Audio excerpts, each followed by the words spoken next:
Perang antara Israel dan Palestina semakin memanas sejak Sabtu 7 Oktober 2023. Bahkan pemerintah Israel memutus pasokan listrik ke jalur Gaza secara total, selesai Hamas melancarkan serangan secara dadakan ke Israel.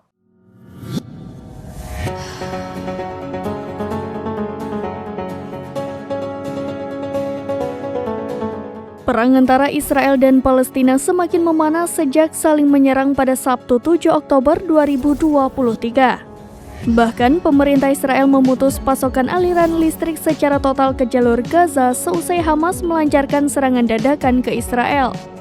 Keadaan malam pun semakin mencekam ketika tidak ada listrik, namun cahaya tampak memenuhi penjuru Gaza akibat ribuan rudal yang dilancarkan Israel.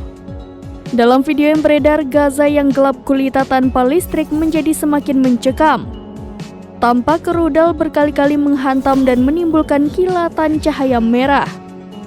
Diketahui, pemadaman listrik secara total di jalur Gaza terjadi sejak Sabtu 7 Oktober 2023. Pemadaman tersebut dilakukan Israel setelah kelompok perlawanan Hamas melancarkan serangan terkoordinasi dan menembakkan roket ke kota-kota Israel. Menteri Energi Israel Katz mengaku ia memerintahkan perusahaan listrik milik negara untuk menghentikan pasokan listrik ke Gaza, sehingga wilayah tersebut berada dalam kegelapan selama 24 jam terakhir. Bahkan rumah sakit di Gaza terpaksa mengandalkan generator tua dan bobrok untuk mempertahankan layanan penting.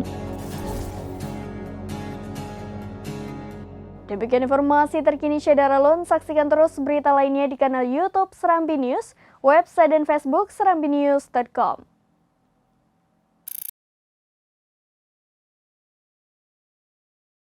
Download Tribun X sekarang, menghadirkan lokal menjadi Indonesia.